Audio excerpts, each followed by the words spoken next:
Here we go. We're at the 2-hour mark. I'm hoping to get through this next set in about, wait, I only have 2 hours and 30 minutes, right?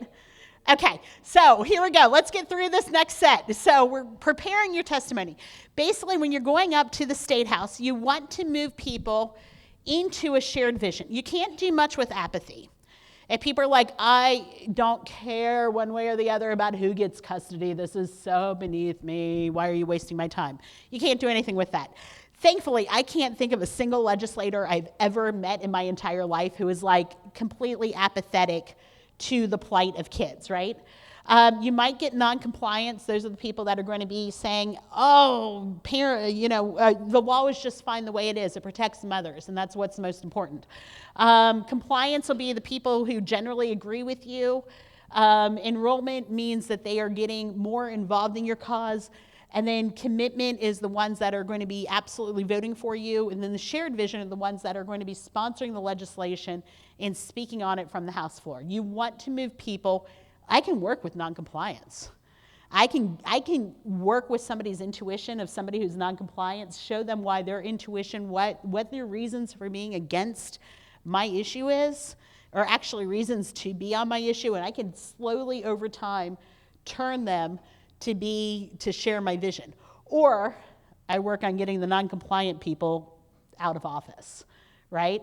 Same thing with the apathetic. If they're apathetic, either leave them alone or vote them out. And that's a whole nother set of lectures. By the way, Political Boot Camp, Tampa, Florida, December 3rd through 5th. Sign up at leadershipinstitute.org. Use the code AFESP for $50 off. And the online stuff. People watching online, I said this at the beginning, email me, dena@leadershipinstitute.org. You'll get a copy of these slides as well as some other free handouts. dena@leadershipinstitute.org. Okay, so in order to get them to share vision, you need to make the people care about what you care about. You need to make them care about your issues. And so I'm going to read off 3 statements to you, and I want you to tell me which one makes you care the most about this issue. You ready? Adults who grew up without both parents in their lives are 70, by the way, I made up this statistic. I don't know what the actual statistic is. I didn't have time to look it up. Sorry. Adults who grew up without both parents in their lives are 70% more likely to have a child out of wedlock. This is why we need equal shared parenting. Hundreds of children in our state each year are moved more than 100 miles from their non-custodial parent. This makes them more likely to experience negative life outcomes like future out-of-wedlock pregnancy. This is why we need equal shared parenting.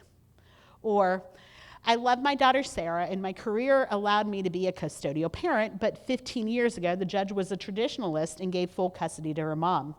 I was left with just 2 weekends a month. When my ex remarried, she moved my daughter across the state and petitioned the judge to limit my custody even more, saying it was a burden on her and Sarah to drive 2 hours to the halfway point for my weekends. I was limited to just 1 month over the summer. The impact on Sarah was obvious. She grew hostile towards me and her grades suffered. I'm now a grandparent because she made a bad relationship choices since I was excluded from her life.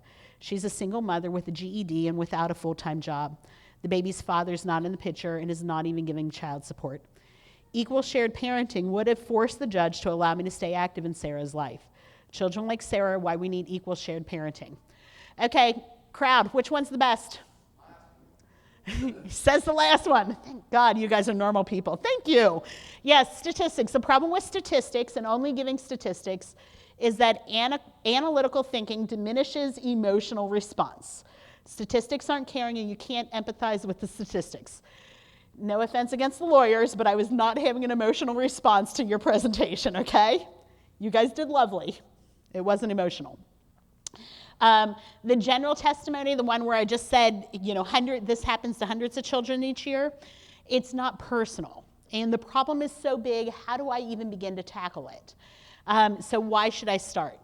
And to give evidence to why this doesn't work when you talk about hundreds or you talk about just the problem in general, they've done research where they sent letters that were identical except that one talked about one child affected by starvation and hunger, and one talked about the tens of thousands of children that were starving.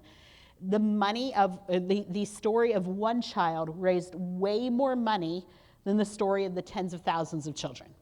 because you can't do anything about the tens of thousands of children starving in Africa. But I can give 65 cents a day and I could feed Maria, right? Which is why they always tell the story of one. So the story of Sarah was personal, it was emotional, it was easier to connect. If it was a good story, it triggered oxytocin.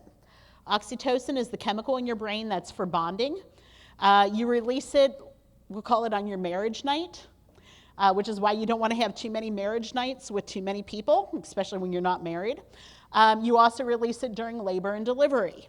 Oxytocin makes you care for the person that you are with and the people that you are with. You want to care with them so much you will lay down your life to protect them. Think of the dad grabbing his children and running away from the wave while yelling for his other son to protect himself. Oxytocin bonded there. Oxytocin leads to empathy, caring. Empathy leads to action. So you want to, in the brains of the legislators you're talking to, trigger empathy and oxytocin as much as possible. So a good story will have TLC. It'll make you think, laugh, or cry. And a great story will lead you to take action. So we want you to tell stories when you're going up to testify. You want to lead the legislators to take action. So you want to tell stories and lead them in that way. If you just go up and you rattle off every single statistic on the book, what you're actually doing is driving down their oxytocin, you're driving down their emotional response, and they're not going to take action as readily as if you make them care about your issue and care about the people impacted by the legislation. Is that clear to everybody? Yeah? Good. You guys were an easy sell. Usually I get somebody fighting with me. So here's the question. How do we tell a good story? Because unfortunately, most people tell stories like this. I was young and I had a cat and my dad divorced my mom and well, we had to get rid of the cat and the cat ran away and then it came back and then I used to wear blue socks and yeah, then I grew up. And it's like all over the place, right? Crazy. So let's talk about how to tell a good story. A good story is going to have a hero. This is the second greatest story ever told. Some people think it's the greatest story, but those people don't believe in God or Jesus. So I'm going to say this is the second greatest story ever told. This is our hero. He was a little farm boy. His name was Luke. He was an orphan, as a matter of fact. Unfortunately, his parents had both died, or at least he thought so. And he was with his aunt and uncle had full custody, right? Farm boy. He wanted to go off and fight battles in the big war, but his uncle wouldn't let him because the evaporator farm needed help. So that's our hero. And then there's always a challenge. What is the challenge? Turn up the volume. What is the challenge of this farm boy? I've placed information vital to the survival of the rebellion into the memory systems of the SAR-2. Whoop, there it goes. Hold on. Let's start that over. Go back. I have placed information vital to the survival of the rebellion into the memory systems of the SAR-2 unit. My father will know how to retrieve it. You must see this droid safely delivered to him on Alderaan. This is our most desperate hour. Help me, Obi-Wan Kenobi. You're my only hope. There's plans vital to the survival of the Republic in the R2 unit, right? And so who does he rely on? He relies on a mentor. Actually, our heroine, Princess Leia, also relied on the mentor. The mentor is going to help you along the way. So our mentor here is Obi-Wan Kenobi. And then in your story, there probably needs to be a choice. And what is Luke's choice here? You must learn the ways of the Force. Okay. If you're to come... We're being slow. Let's see if we can start that again. Here we go. You must learn the ways of the Force. If you're to come with me to Alderaan. Alderaan? I'm not going to Alderaan. I'm going to get home. It's late. I'm in port as it is. I need your help, Luke. She needs your help. I'm getting too old for this sort of thing.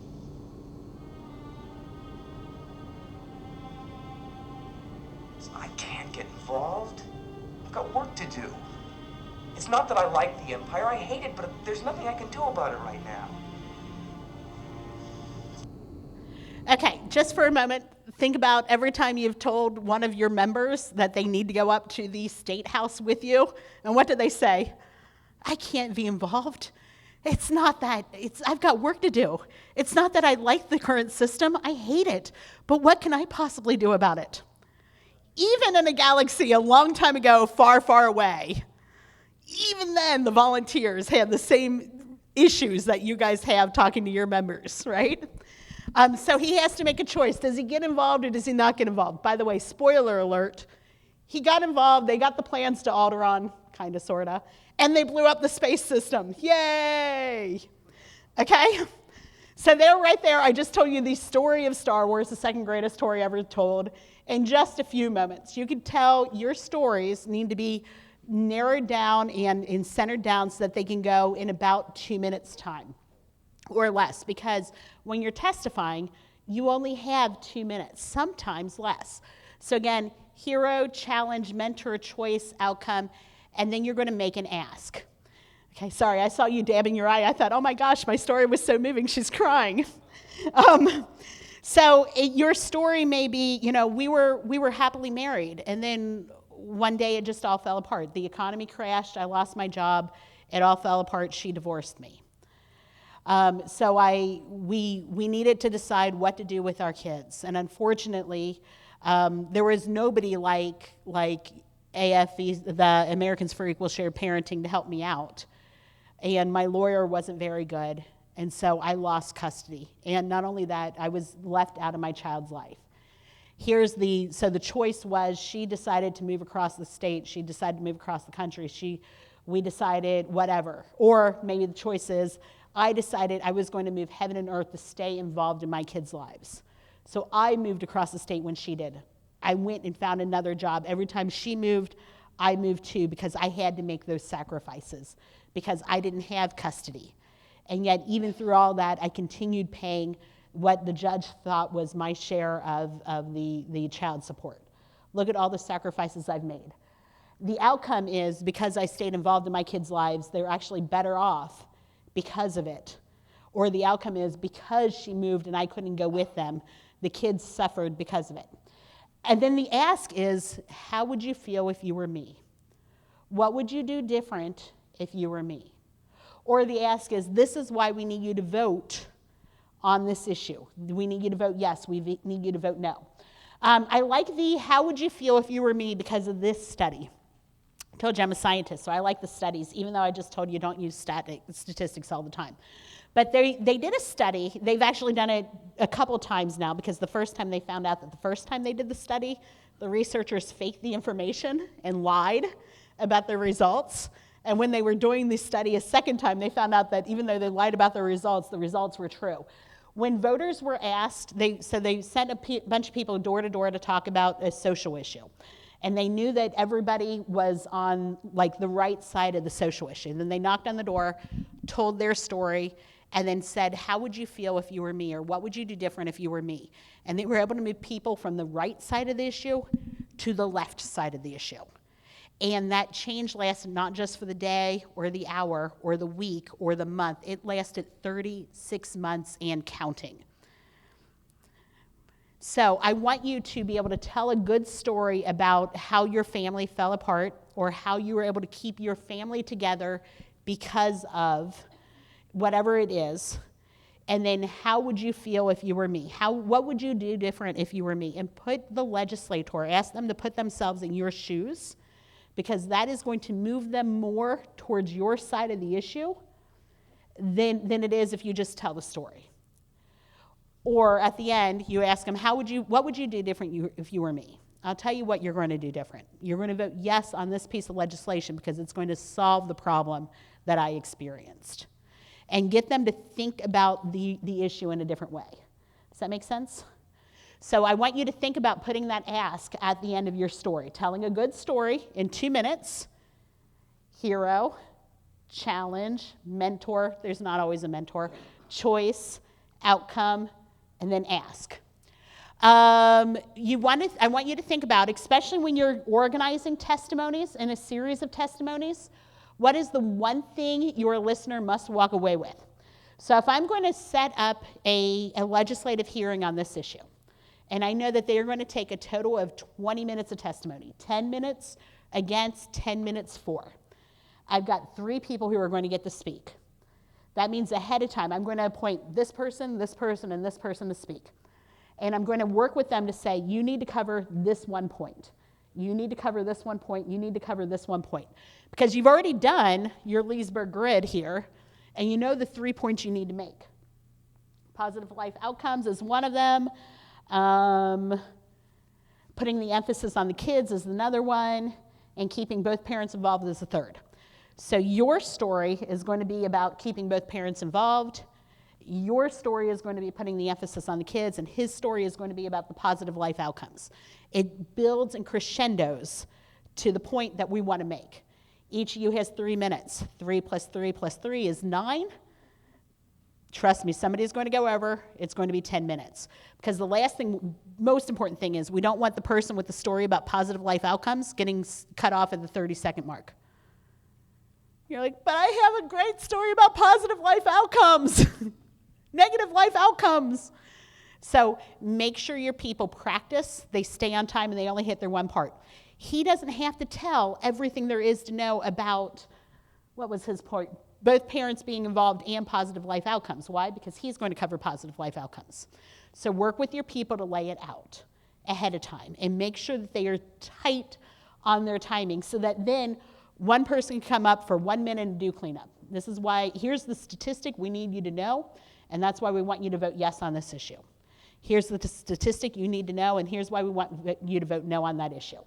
And then you have everything else in a handout, which we're going to show you for a moment. So make sure you draft no more than 3 supporting points that convey that information. When you're laying it out, you know, either one person speaks for the whole 10 minutes and they make those 3 points, or you break it up. Don't get bogged down in the details. Now, I did tell you I want some concrete details, but I don't want you to talk only about the Darth Vader toothbrush. It's black and it's automated, so you push the button and it brushes his teeth for 30 seconds. And he has to push it 3 times or 4 times in order to get the 2 minutes of teeth brushing in. Now, saying a Darth Vader toothbrush is just as impactful as talking about how it's got a timer that goes for 2 minutes so that he knows he brushed his teeth for the full 2 minutes, right? And then don't get dragged off the topic, like talking about your Darth Vader toothbrush for hours. Okay, so as I finish up the next little bit, I want you to think about what your story is, what your testimony is. We'll have 3 of you come up and give your testimony at the very, very end, okay? In the meantime, I've got 15 minutes left, so let's talk about grassroots lobbying quickly. I know that there is somebody in this room right now going, but I've got amazing statistics, and there's so many studies that back me up. Dena, you're telling me I can only tell stories? Yes, because I want your statistics to go on your handout. And by the way, you don't need a book of handouts and a binder of handouts. This piece of the presentation was written by a professional lobbyist, and he tells the story that when he first started lobbying at the state level, he was so excited because he pulled everything he needed to know about his issues and he put them into these beautiful binders and he color-coded it and tabbed it, and he went with his meetings and he would sit down with the legislative aides and he would give them the binder of everything they needed to know about the issue.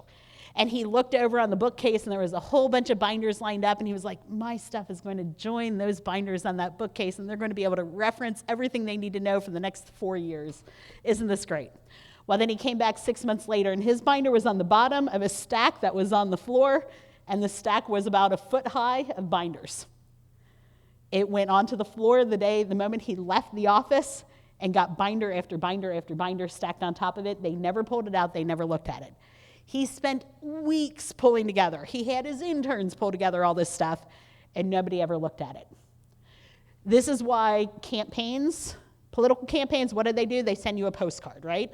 They don't send you a binder of a prospectus of this is everything we're going to do. They send you a postcard. I want you guys to do the same thing. I want you to have a flyer. This is where your statistics, though. Here's the bullet points that are easy to read. We want it simple, 1 page, bullets and graphs. Be positive but honest. Make it understandable. Hand it to somebody like me who has absolutely no clue what shared parenting is, and say, do you understand what this means? If I can understand it, the legislators are going to understand it. You want to talk as if these people are equal to you. You don't talk down to them, because when you're at the State House, they are equals to what you're doing. There should be a bullet point there. No acronyms. So if you're going to use AFESP, you need to spell it out. If you're going to say the CDC, the first time you say the Centers for Disease Control. If you're doing an NIH study, you need to say the National Institutes of Health. Don't assume that they know what these acronyms mean. And be journalistic. Cover who, what, when, where, why on your handout, right? This is why I like this one. It's got a summary on top. It makes the statement, here's what we're asking you to do, and then it's got bullet points to back up all the rest. It's a little more wordy than I would like, but guess what? It's all on one page, and it fits on one page. And it's completely not even linked to what we're talking about here. Keep in mind, you need to research your legislators before you go up to the State House. You need to know who are the Republicans, who are the Democrats, who's divorced, who's still married, who had shared custody, who had primary custody, right? Try to find these things out ahead of time because it's going to impact how you talk with them. And keep in mind, if you can, bring people up and be able to say, hey, we're meeting with you, and I've got 3 of your constituents with me who would like to meet with you also. And you bring those constituents with them because they're always going to be more responsive to constituents than to people who aren't constituents.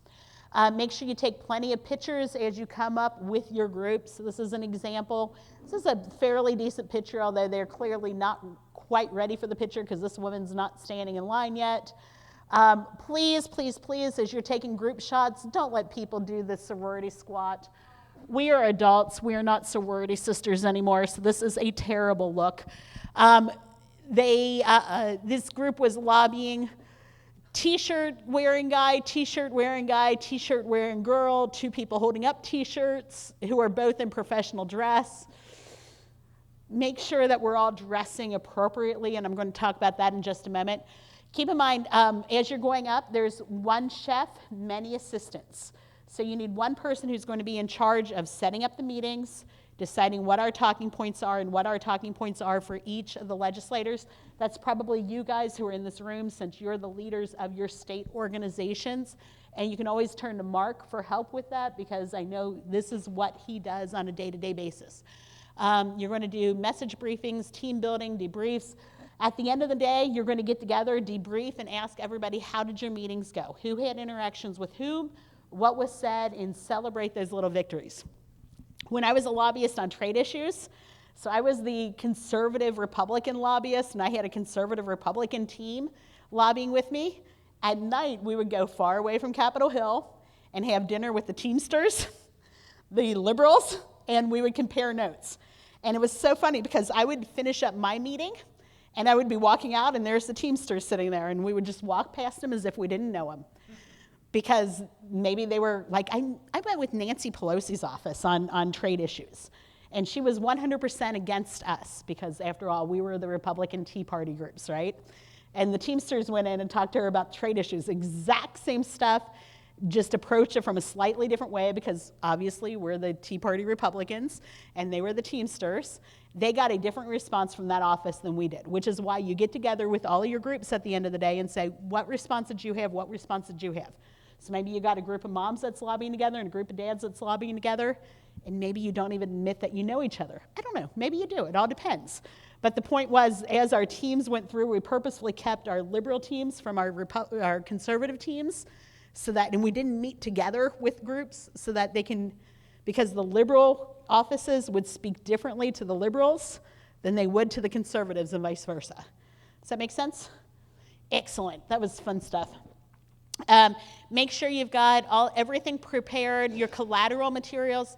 These pictures of these from Angel Families, this is a border security piece.